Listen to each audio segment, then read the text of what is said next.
Am I live? Yay! Hello, how are you? I haven't been live in so long. I'm just getting settled to let people come in. Yay!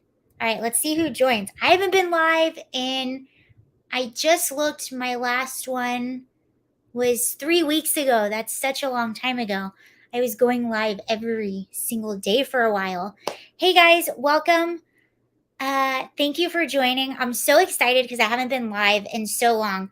Let me know if this is flowing good. I'm using StreamYard and it used to not work really well for some reason on my internet, but I think we're okay.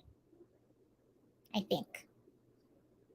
So let me know if this is choppy. I wonder, actually. I'll get started in just a few minutes, just waiting for people to pop in. And then I'm just checking the quality on this but tonight should actually be fun. I have the trailer for the new BLM documentary that is coming out on the Daily Wire. Candace Owens did it. So that is really good. Okay, I'm checking myself out. Owens did it. So that is really good. Okay. Hi. Okay. I think it looks okay.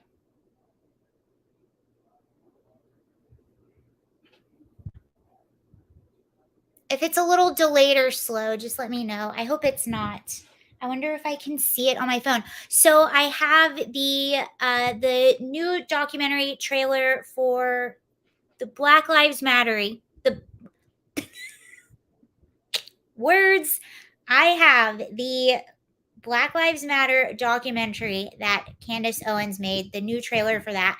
So I thought we could watch that together. I have a video of Kanye West talking about why he made the White Lives Matter t shirt. And I thought it was actually really good. I haven't seen him explain it this way before. So I have that. And then we will look at Eric Adams declaring a state of emergency in New York City because of all the migrants that they're getting. And he says they're expecting about 100,000 migrants. That's a lot. So we'll get into all that. I am just letting people pop in. I'll try to look at the comments in the beginning. So give it just a minute and then we'll watch the trailer. I'm going to upload a few things that I think are pretty cool that we can talk about when talking about Black Lives Matter. Because if you've been on this channel for a while, I actually lived right in the middle of the riots that happened in Los Angeles. So I can talk about that a little bit. And we had the National Guard come out. We had a 1 p.m. curfew. We had all of this stuff. So no, I don't want to see that yet. Hopefully, everyone is having a good Friday.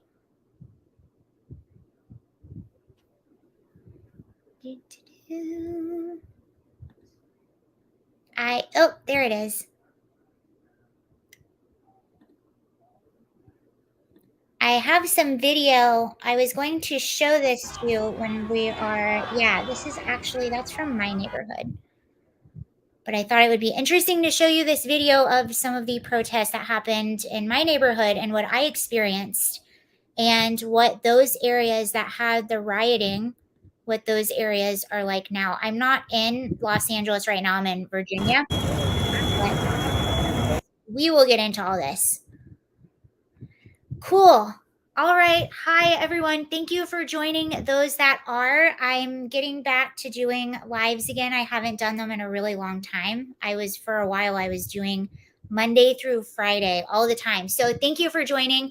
First, I wanted to look at the Black Lives Matter documentary trailer with you that's coming out. So Black Lives Matter has been the topic of a lot of conversations, and so have Candace Owens and Kanye West. Because what happened with Candace and Kanye, they both wore White Lives Matter t-shirts at Kanye West fashion show at Paris Fashion Week, and they just broke the internet. Everyone was like, how dare they? How dare they wear these shirts? They are crapping on a movement, yet nobody wanted to talk about the fact that the entire movement, in my opinion, was a scam. I do think that there were very good people that were well intentioned, that thought that they were a part of a good movement, that maybe participated in some of these protests, the parts that didn't get violent. But I do and have felt from the very beginning that they are a scam. I think that all of the co founders are not the best people, and they had admitted to having a clear political agenda. And we do know that now we were saying 90 million. Candace Owens in her documentary is saying 80 million. So there's all this money that's unaccounted for. We know that the co-founders, one of them, Patrice Concolors, bought several multi-million dollar mansions. Just a lot of things that are very suspect about this movement. And also the question, do they actually care about the people that they say that they care about? Because none of the money, from what I understand, has gone back into any sort of community. So that's what Candace Owens is looking into in this documentary. Where did all the money go, essentially? So here it is. Let me find it for you. This is the trailer. So this is going to be streaming on the Daily Wire next week.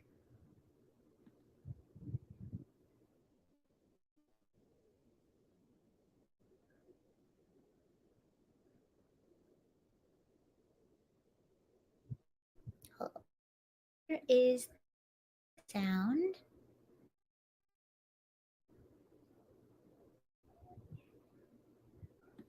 So Black Lives Matter released their 990 filings, collected $80 million.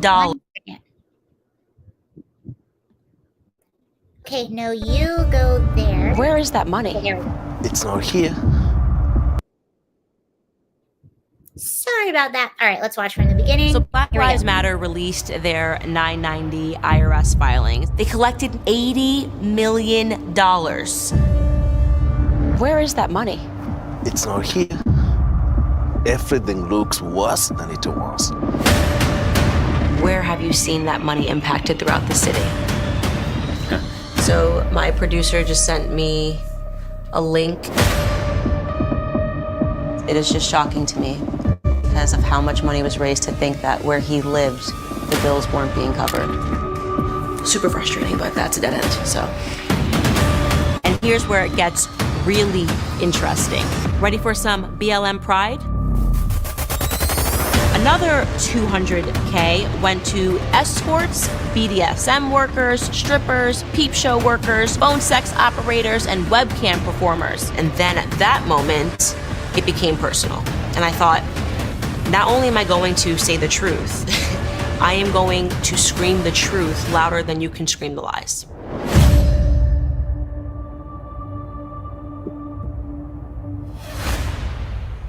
It's incredible that the majority of the world hasn't seen this. So let me know what you guys think.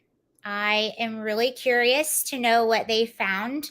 So this was supposed to be released a while back, and the reason they held it was because their tax documents got released before this movie came out. So they kind of backtracked and looked into it.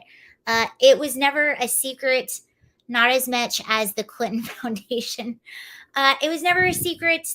In my opinion, they've been a scam from the absolute beginning. And I can actually show you what they did to my neighborhood. So I was living in West Hollywood during the whole pandemic in Los Angeles, and it was basically the epicenter. I called it like protest central. We had tons of protests happening. We had really crazy riots on, I think it was either May 30th or May 31st. It was a Saturday night, but that was the major night of rioting that we had in Los Angeles. And then after that, we had a 1 p.m. curfew. We had National Guard out. We had police everywhere. Thankfully, that was the worst night of rioting, but we had probably weeks of protesting and it didn't stop. But the night after the first rioting, I actually...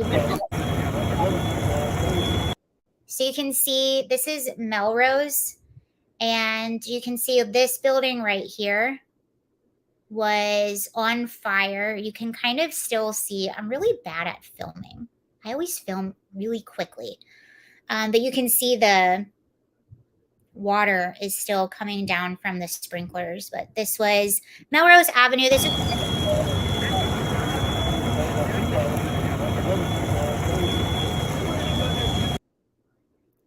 yeah, I think that's the fire alarm that's still on too. But even this area, so if you look at coverage of Los Angeles and a lot of the crime that's happening right now,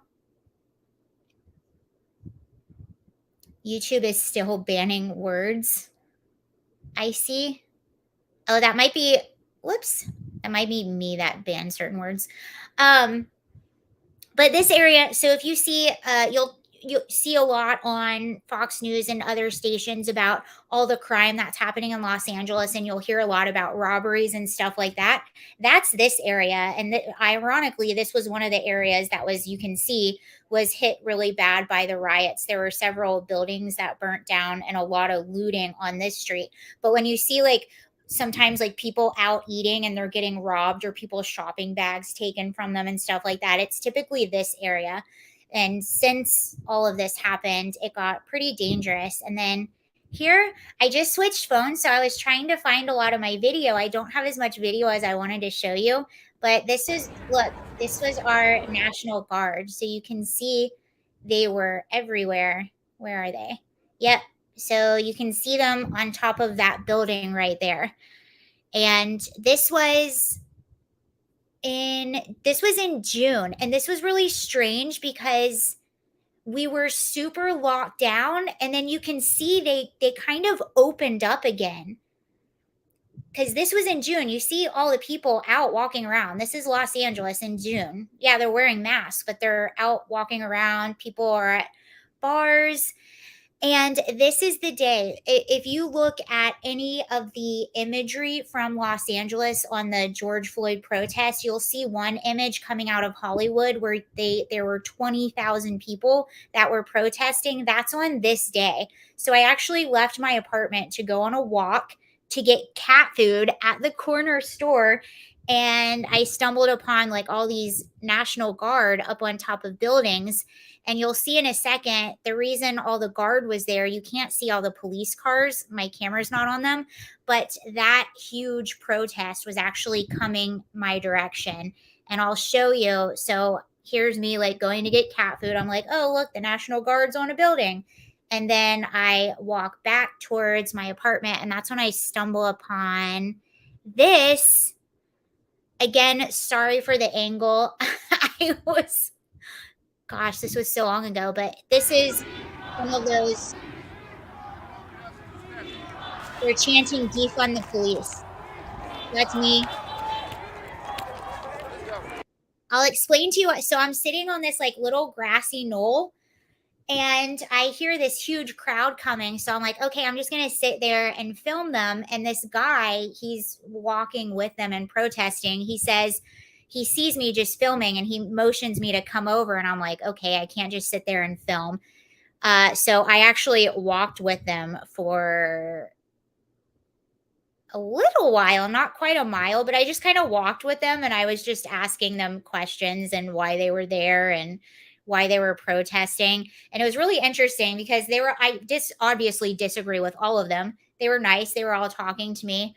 And it's so funny because they were really nice, really polite. And then every time we walked past anywhere where police were holding the line, and keep in mind when there's a giant event like this, when there's a big protest like this, a lot of times too, the cops are there to protect you and hold the line so that cars aren't coming on the road. So you have these police officers that are there to protect the protesters from cars and hold the line so that cars aren't coming onto this road. And the protesters are like screaming obscenities at all the police officers. And I would walk with them, and we would be talking, and they're really nice, really polite. And then all of a sudden they would see a police officer, and it was like Dr. Jekyll and Mr. Hyde. They would turn and start yelling obscenities, and then it was like back to normal. But like, imagine just going to get cat food in the middle of a pandemic and just stumbling upon all of these people in your neighborhood.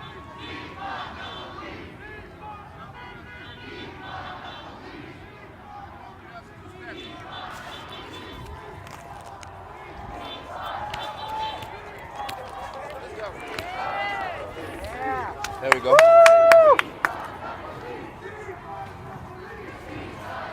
They clapped when I came and joined them.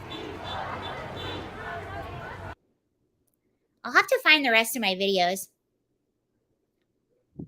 Are you on other platforms? Yes. So I'm on TikTok. I post on TikTok a lot. I'm on Instagram. I post to my stories every day. So I'll kind of try to find a topic to cover. I've been covering Kanye a lot today, and the media's reaction. So I'm on Instagram stories or Instagram. I'm on Twitter and I'm on TikTok. I'm also trying to move over to Rumble. It's just a pain in the rear, but I'm doing it. I'm a one man band. But I do want to move over to Rumble as well. Hopefully, there's a way. So, NYC style NIMBY. Oh, yeah. I have some good stuff from that. But I really wanted this video of Kanye. I posted this. Matters too. I posted this on my Instagram stories. This is really good. I want to show this to you, and then we'll go into New York. But if you listen to the protesters, they're chanting, defund the police. And they essentially got what they wanted, correct? A lot of cities, including Los Angeles, did in fact defund their police. And this was the point that Candace Owens and Kanye West were making. So after the pictures of Candace and Kanye wearing by the way, Kanye West is selling the White Lives Matter t-shirts, which has to just make everyone's minds explode. I can't even imagine what that news is doing to people. But truth, okay. But they're essentially saying, or after this picture came out, Kanye posted on his Instagram, and he posted that Black Lives Matter is a scam. It's over now. You're welcome. And this is what they mean, because what did Black Lives, this is why I never subscribe to Black Lives Matter. What are they chanting in that video? They're chanting defund the police. What else do they? All cops are bastards. Anarchy, eat the rich. Like everything they're saying is damaging. None of this is good for anyone. They excuse looting. They excuse people putting themselves in dangerous situations, and they did get what they wanted, right? Police were defunded in many cities, and now so that protest that you saw was in Los Angeles, right? And they got what they wanted. They defunded the police. They got a super soft on crime prosecutor, right? So they got all of those things they wanted. And now, hi, Northwest Ohio. They got all the things they wanted. And where is Los Angeles right now? Crime is out of control, and you are at a 15-year high in homicides. And again, this was the point that Candace and Kanye were making. If you really cared, why aren't you talking about the fact that let's take Los Angeles, for example, where they wanted to defund the police, right? So they did defund the police. There's a 15-year homicide rate. 90% of homicide victims in Los Angeles County are Black and Hispanic men. And now we're sitting at a 15-year high in homicides. Something else that Candace pointed out was, in California, here we are, California again, right? 80% of young Black boys are not at reading level. Like, these are the types of things that organizations like Black Lives Matter and people that support Black Lives Matter are always silent on. And now we have the evidence, right? We're a few years out of these protests and these demands and some of these policies. And it seems like all of these neighborhoods that people protested in, all of these cities that defund their police and submitted to the demands of Black Lives Matter, all of these places are more dangerous. But here is Kanye West asked why he wore the White Lives Matter t-shirt. And I love what he said, because every single time you see someone freaking out about the fact that he wore a White Lives Matter t-shirt, every time you see someone that says what he's doing is so dangerous, just think about this conversation right here. The White Lives Matter t-shirts.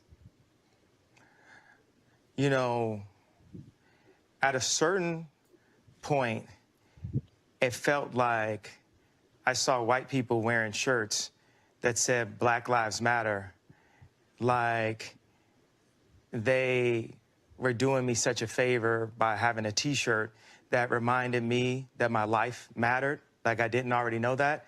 So I thought I'd return the favor and let white people know that, hey, your life matters too.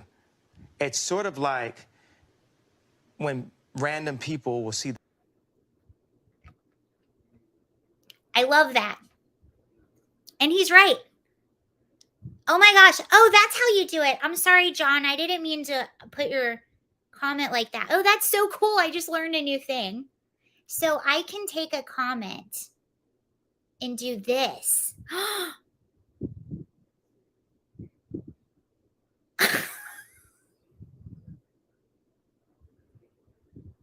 I'm learning how to use StreamYard, and that is so cool. Okay, let's try this again. It's crazy that saying white lives matter or it's okay to be white is considered racist. Yeah, it is really crazy that it is. And it's funny because I was watching Kanye West and Kanye West was on Tucker Carlson last night. He's actually on right now too. And Tucker was like, well, why did you do it? And he goes, because it's true. It's true. White lives matter, Asian lives matter, Black lives matter, like every single life matters. And Kanye West is a person of God too. And especially if you are a believer in God, we're all made in the image of God. We're all children of God. We all matter. And it's just wild that triggers people. But the reason it triggers people is not because they actually think it's dangerous. It's about control. They want to control the way that you think. They have a box that you are supposed to be in, and they don't want you to go outside of that box. And I've experienced that too, just being a female that's conservative or being a female who voted for Donald Trump. And Steve, are you talking to me? Did you know it was my birthday recently? Or are you talking to someone else? Whose birthday is it? I did have a birthday in September. But it's about control. It's you're outside of the agenda. You're outside of this box that they have put you in. And that threatens people for some reason, which is weird. But I got this myself, just being a woman voting for Trump. I got people who said, oh, it's like I'm voting against myself just because I happen to be a woman. And I'm like, no, I think for myself, and nothing that I do is without a lot of thought and a lot of consideration. Actually, I wanted to read you something really cool because it was, let me see if I can find this for you. It was, let's see. Okay, let's go to, okay, continue.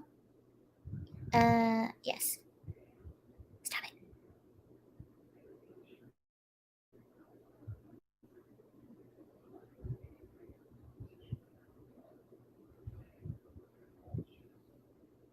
Okay, so find it for you. So Lauryn Hill's daughter, Selah Marley, speaks out against backlash after wearing Kanye's White Lives Matter shirt.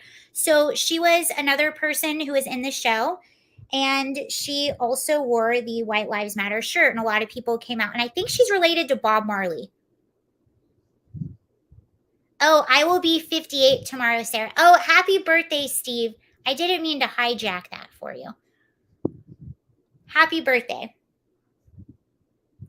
I just said Steve. Happy birthday, Glenn. There's Steve. Okay.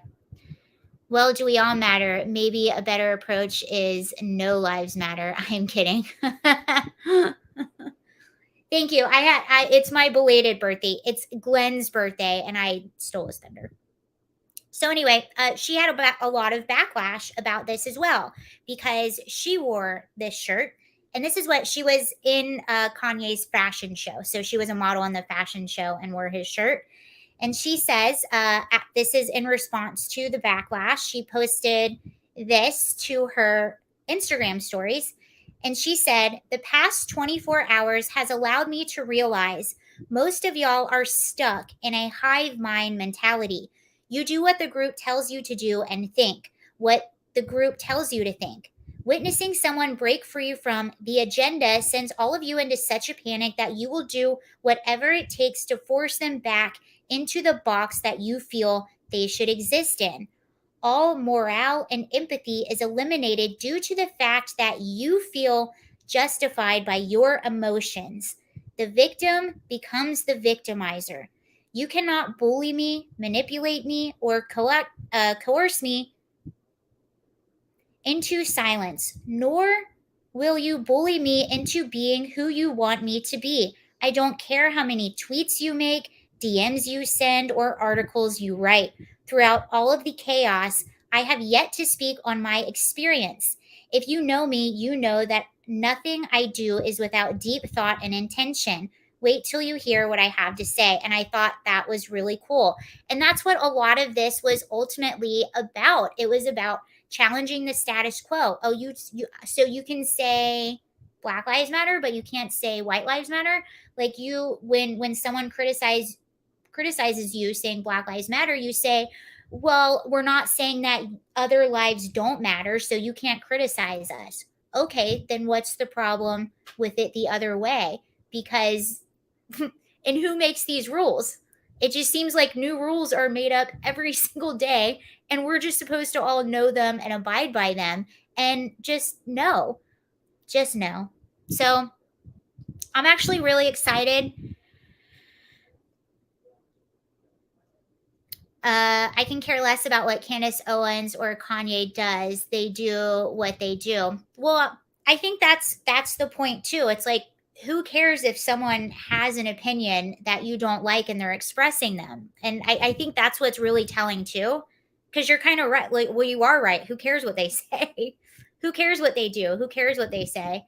And that's kind of the point too. Why is it so offensive? Why is it such a big deal that two people wore a t-shirt? And that's kind of essentially what they exposed. Okay, let's wait. Is that it? Yeah, let's move on to New York City. So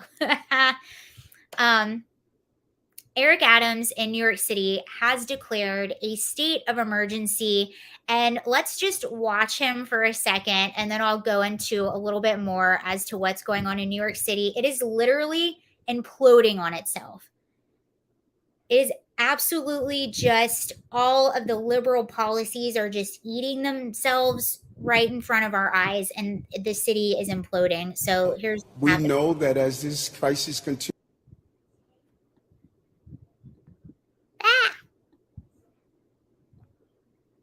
to address, we're talking about potentially 100,000 people going into next year, months away. And we're going to continue to pivot, shift, modify to address the crisis. We never thought we would be at a point where we have to build out the hercs that we're building out.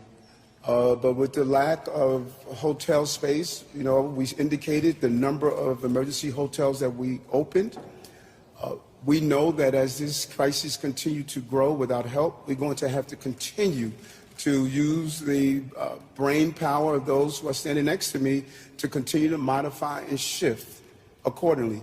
And the real challenges that we're having, which is very fascinating, is that as we try to find hotels, I cannot tell you how many council people, local electeds that are yelling, house people, but saying, not in my district.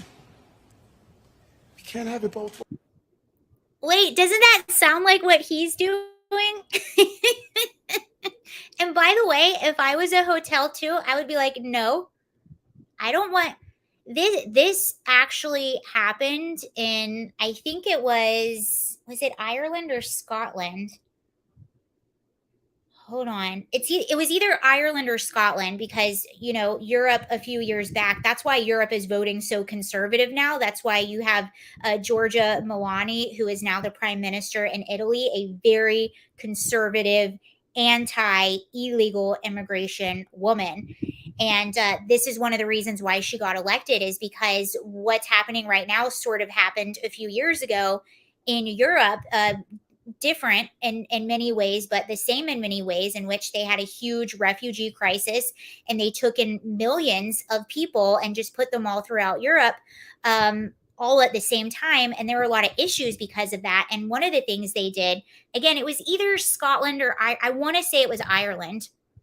Ireland opened up hotels to migrants, the same way that New York City is thinking about opening up hotels.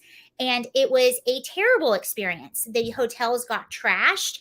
And what was even worse is that some of these hotels were still operating to guests. So guests were booking these hotels thinking that they're going to have a nice vacation. They get there, realize, oh my gosh, there's a bunch of illegal immigrants here, and they trashed the place, and it was a terrible experience. And imagine paying to stay in a hotel and knowing that someone who came into our country illegally is being able to just kind of stay there and hang out for free on the government's dime, mind you. And you not only are paying for this to happen with your tax dollars, you're also having to pay, you're sacrificing your vacation, that 1 week you get out of the year, and now it's more expensive than ever. So I don't blame hotels for not wanting to take anyone. I wouldn't want to either. Screw that. I'm not ruining my hotel.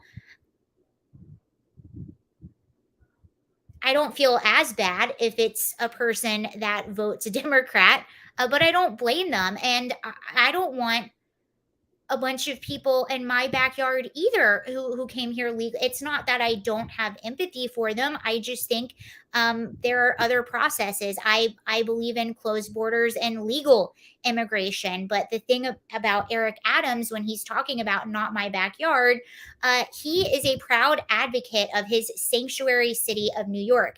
And what's happening in New York right now, so this is what he said today.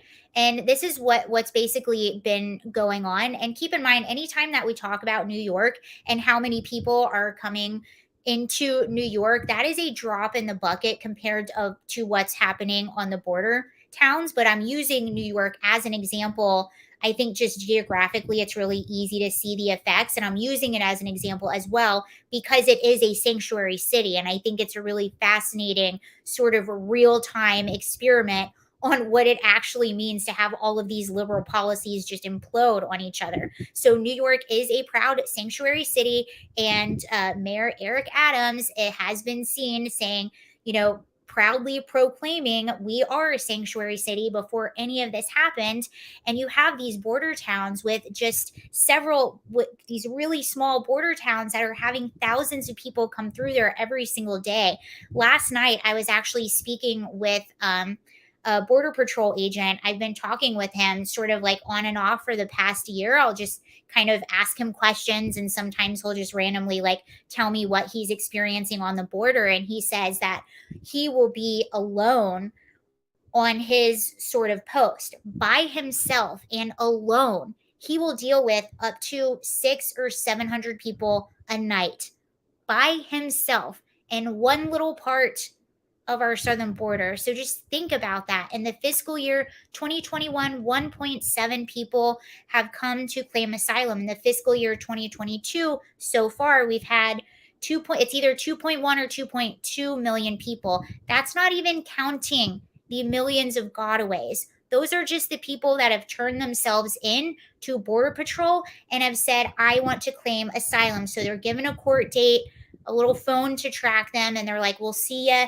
in a few months. Meanwhile, they are in the United States on the taxpayer's dime. And mind you, that 90% of the people that come over the border and claim asylum do not meet asylum status. These are fraudulent asylum claims. So you have people in our country just hanging out on the taxpayer's dime. And I can't remember if it was in that exact clip, but Eric Adams did say that they are expecting. So New York City has only gotten 17,000 people since April. And it's not just coming from Greg Abbott. You have, I think it's El Paso has a Democratic mayor who's also busing people over. Why? Because they're overrun. And I don't even see this as much of a stunt. I know people keep calling it a political stunt, and I can see why. But to me, that seems like the logical thing to do.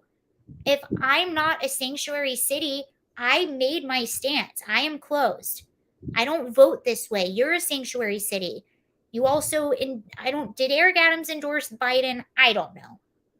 But this is your platform. This is what you've announced that your city is. So you've opened your arms, so open your arms. You want open borders. You want to be a sanctuary city. Guess what? This is reality. Say hello to reality. Yes, sometimes when you virtue signal there, it's not just Twitter where you tweet out that you are for open borders. You actually have to deal with the effects of your policies. But the thing about New York City is not only is it a sanctuary jurisdiction, it's also a right to shelter state or city. So, and I think somebody has already sued, which means they could potentially have lawsuits coming their way. So, New York City is a right to shelter, which means that for every single homeless individual that is in New York City, they are required by law to have a bed available for that person. And it kind of makes sense. New York City is like climate hell. It's hot and humid in the summer. It's extremely cold and frigid and snowy and just nasty in the winter. So you can, if you don't have shelter, that could be a potential life or death situation. So that's probably one of a very good reason as to why they are a right to shelter state. And that's also why you don't have all the tent cities like you see in other places. But since they started taking in migrants, I'm hearing stories and accounts of homeless New Yorkers who are being turned away from shelters. And the number right now is 1 in 5 people in the shelter system in New York City is an illegal migrant. And I think, let me see what else is happening there. This is just, the good thing is it is finally bringing national attention to this issue because there are tons of people around the country that probably have no idea that this is even happening. They have no idea what is happening on our border and that it's basically just completely open. So this article out of the New York Post says Mayor Adams finally calls out Biden for border fiasco.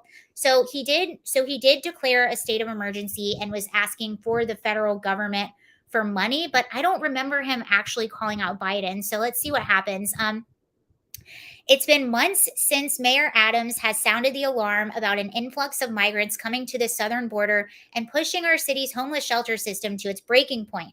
Yet since then, while his administration has scrambled to house, feed, and care for these thousands of new arrivals and place children in our schools, keep this in mind, guys, too. Like, these kids have to go to school.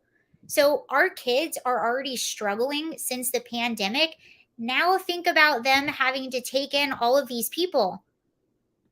Imagine like teachers having to take in an influx of kids who don't know how to speak English. And these are government schools. You can't turn people away.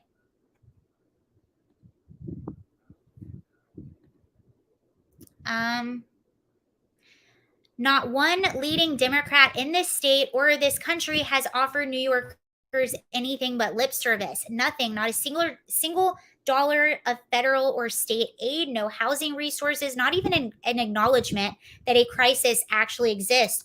Welcome to the party. Until Friday, when Mayor Adams finally said the words state of emergency. Like many others, I welcome the mayor of New York City acknowledging reality. But what took so long? As a political matter, however, this is a significant change. One of the Democratic Party's leading figures and the mayor of the country's most important city has called out our country's disastrous border policy, and by proxy, the president who is in charge of it. According to the city's figures, 17.4 thousand migrants have entered New York City since this spring, more than half of whom were sent by the Democratic mayor of El Paso, Texas. That's an important note because he will try to blame it all on Greg Abbott, and that's not true. And the estimated price tag has ballooned to more than $1 billion. Even in a city with the budget of Switzerland, these figures are daunting. Adams' unapologetic and public push for federal money and resources was probably not what President Biden and Gov. Hochul expected, especially after they held a polite sit down at FEMA headquarters in the World Trade Center 3 weeks ago and referenced helping the city in some ambiguous way. They must have thought this photo op was helpful. That is likely why Hochul didn't flinch when, at the same meeting was held, my colleagues and I urged her, this is a writer for the New York Post, to petition the president to declare New York City in a state of emergency, which is the only way to unlock nearly unlimited FEMA emergency funds. And if the president were even remotely interested in dealing with the immigration crisis he created, he could have stopped by the Port Authority on his way to a luxurious Manhattan fundraiser on Thursday. But Biden and Hochul may not be able to ignore this crisis anymore. Not after the mayor finally said the E word, not when the political optics are so bad for them. And guys, people in New York City they're going to start feeling this big time. Pretty soon, a tent city will be erected. Could there be any more effective tool in the GOP arsenal to point to the stark absurdity of Biden's border mismanagement and Democrats' absurd sanctuary city laws? As inflation soars and Americans suffer the highest cost of living in a generation, especially in New York. New York is awful right now. Under Biden's failed presidency, we'll have a Hooverville in the middle of New York. If this will so clearly hurt Dems' chances nationally, why would Adams consider it? The irony is that it really may be the only effective solution to house the masses. Hotels are even costlier since no owner is willing to forego future customers without a long-term lease and a large payout. Absolutely, and I don't blame them. These are immense challenges, even for the nation's largest and wealthiest city. The only underscore why this migrant crisis must be fixed at the border by the same people who started it, President Biden and his Democrat cohorts. For months now, my Republican colleagues and I have been calling out the president for his disastrous catch and release asylum seeker program. We have been saying that open borders are dangerous and unsustainable. We have sounded the alarms on the growing emergency in New York City. So that'll be interesting to keep an eye out for.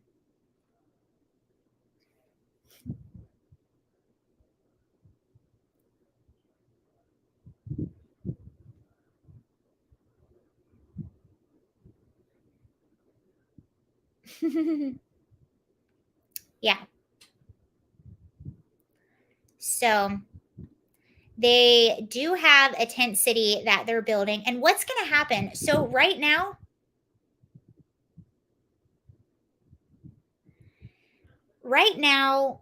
they have 17,000 migrants. Imagine what would happen if they actually do get 100,000 migrants, which is what he said earlier in that press conference about how many migrants they could potentially be getting. And then what? And you know what's interesting? He said this as well. He said, okay, so we build a shelter. And then what?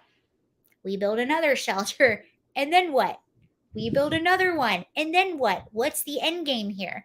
And I was asking my friend last night who works for Border Patrol, and I said, you know, like what do you guys talk about? Like, why do you think this is happening? And what do you think is happening to our country? Because, and obviously I don't mean race, but I'm like, is from your opinion, being on the front line, are we already this far gone? Have the demographics of our country already changed? Or like, what do you guys think?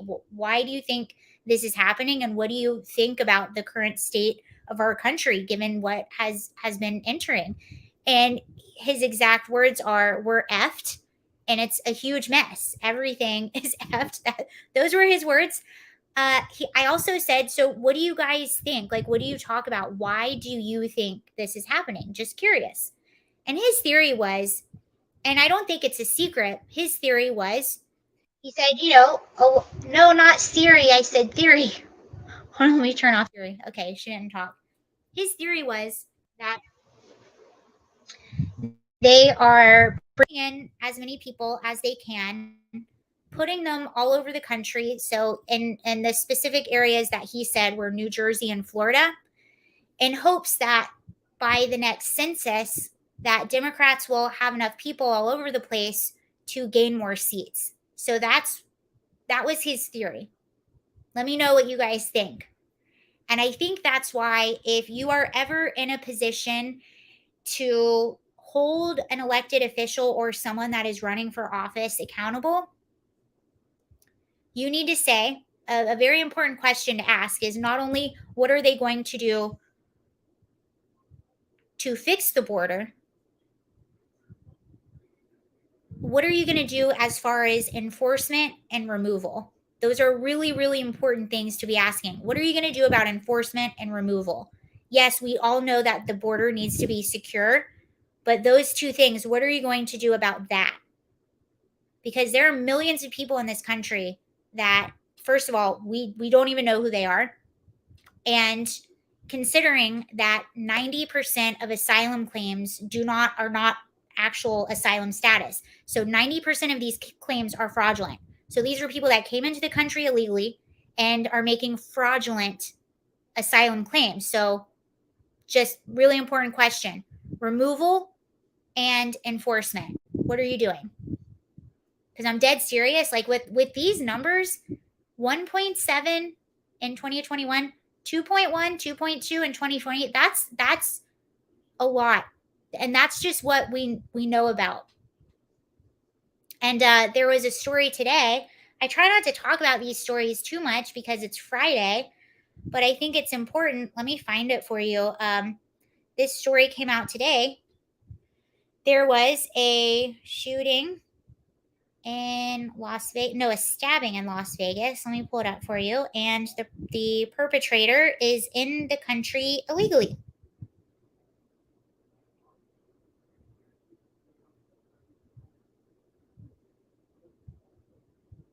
Let me get this story for you.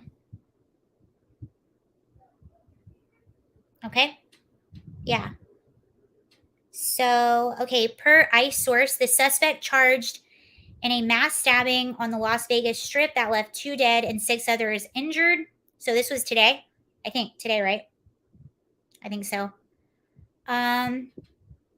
Is a Guatemalan national in the U.S. illegally, and he has a criminal record in California. I'm told ICE had no record of 32-year-old Yanni Barrios before this. So this is the individual, and this happened, I think this was today.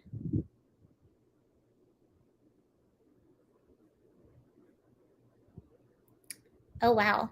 Okay, a man charged with a brutal mass stabbing on the Vegas Strip that left 2 people dead and 6 injured has been discovered to be Guatemalan man who is in the country illegally.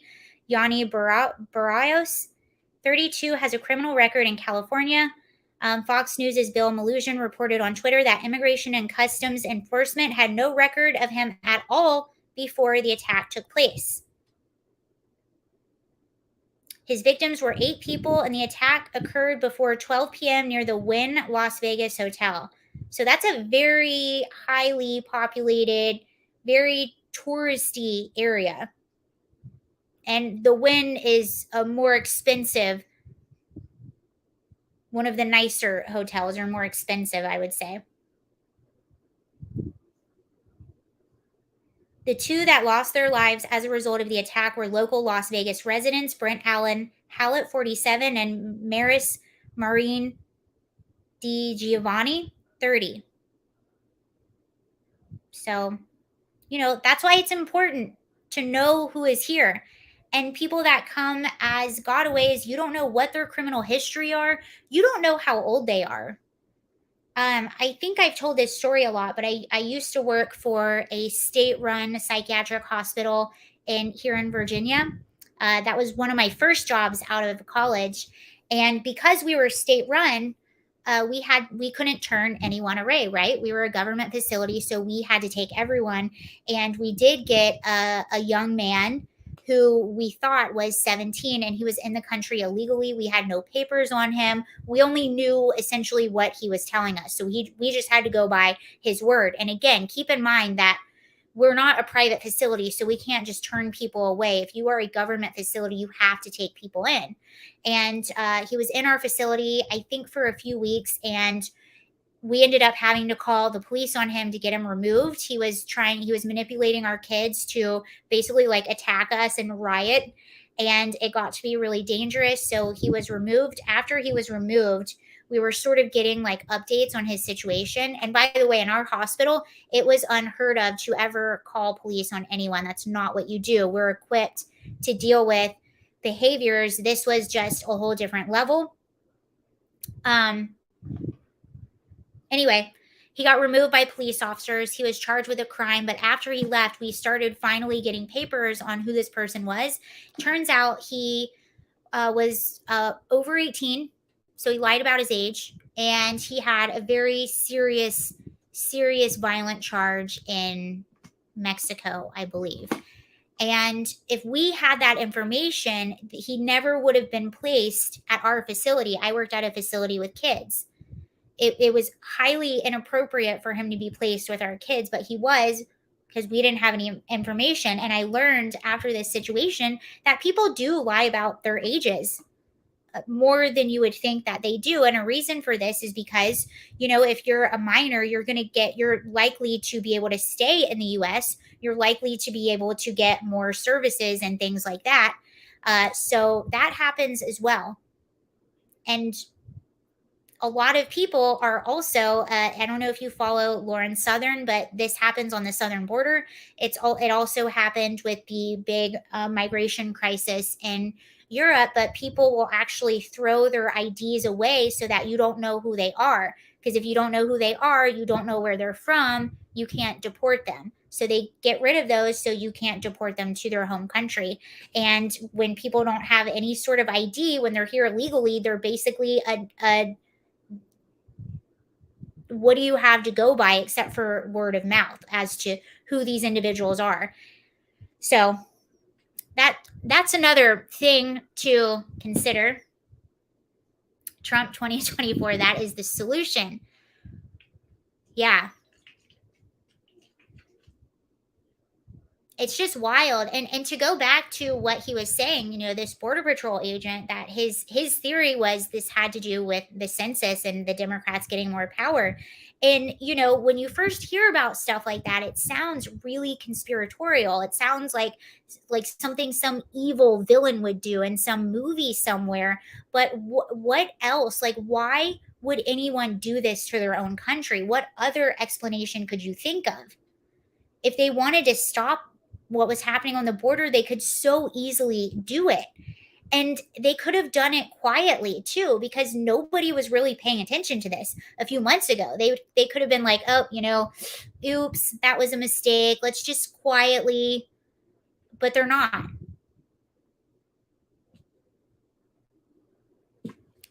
I am back in Virginia.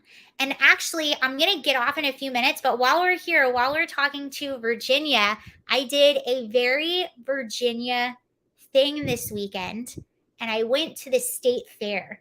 And I saw something that I've never, ever seen before in my life.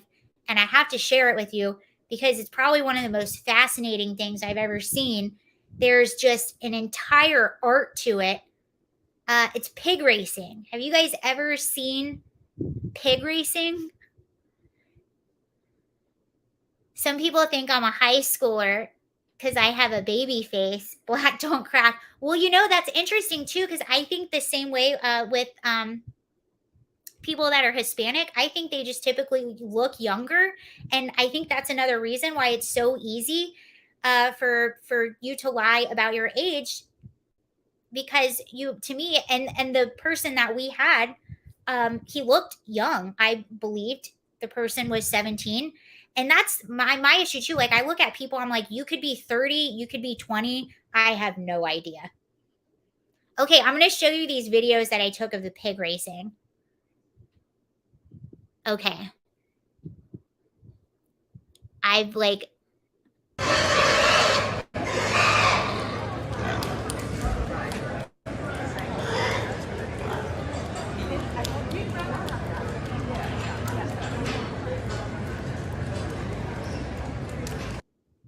so do you see like the focus? And then they have their little, like, I don't know what those are, but they're guiding the pigs.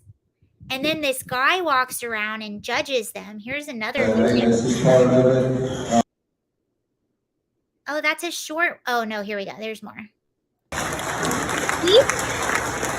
we ran them hard, and some of these kiddos, some of the pigs get tired, and hey, that's just part of it.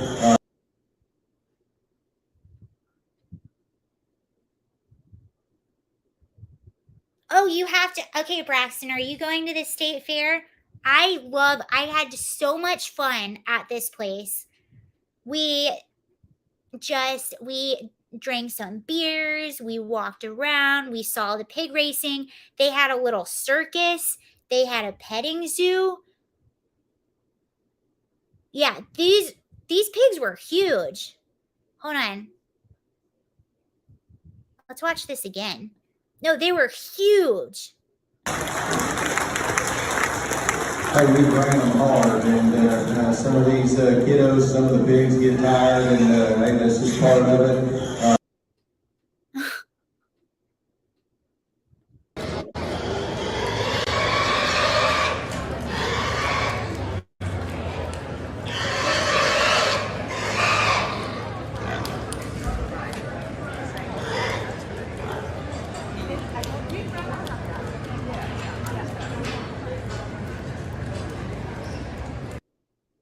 Oh, that's true. How do you know if they're a pig or a hog?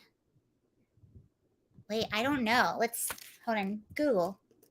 How do you know if they are a pig or a hog?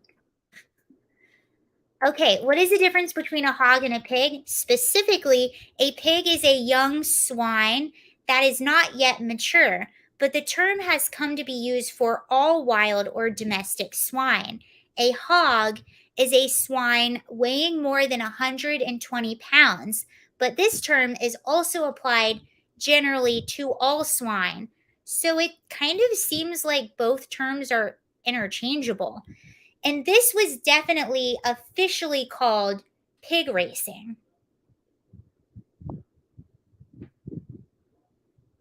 It didn't say anything about gender. We raced toilets in northern Washington state. 4 blocks down the hill is an outhouse. Well, they also had, I'm really sad. So in Virginia, we had a lot of rain this weekend, or the past weekend when I went. And we definitely had some remnants of the hurricane sort of come and say hello for a little bit. And so the weekend that I went, it was really rainy, and some of the outside events did get canceled. And one of those events, they had this big outdoor rodeo, and it's called Mutton Bustin'. And Mutton Bustin' is basically like a rodeo for little kids. So little kids can sign up, and they essentially ride a sheep and try not to fall off the sheep. Let me see if I can find you like a quick video of it. It's the funniest thing ever. But that was canceled. I was really, really excited to see Mutton Busted. It's the funniest thing ever. If they have it at the Louisiana State Fair, I highly recommend going. Mutton Bustin'.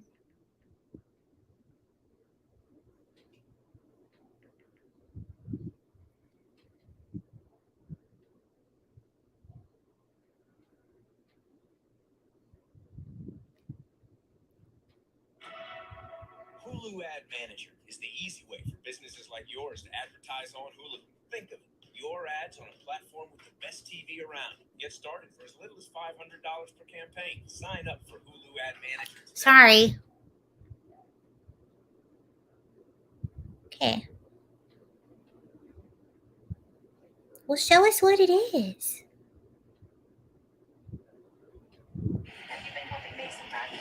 I have to get down like I'm.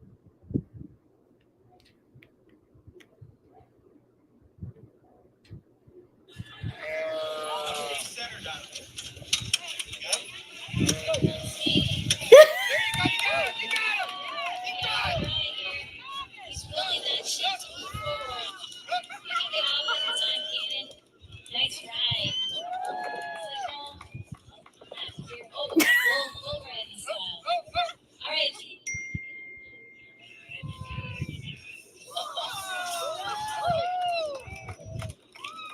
That's kind of a slow one. Sometimes they go extremely fast and the kid falls off, but they basically have to try to stay on this sheep, and it's very funny.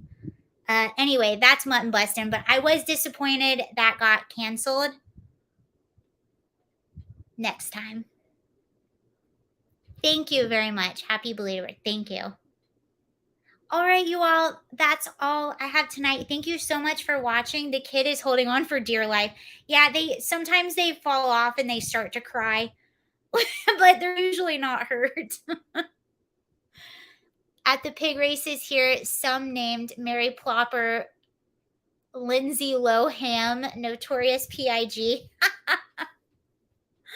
That's pretty funny.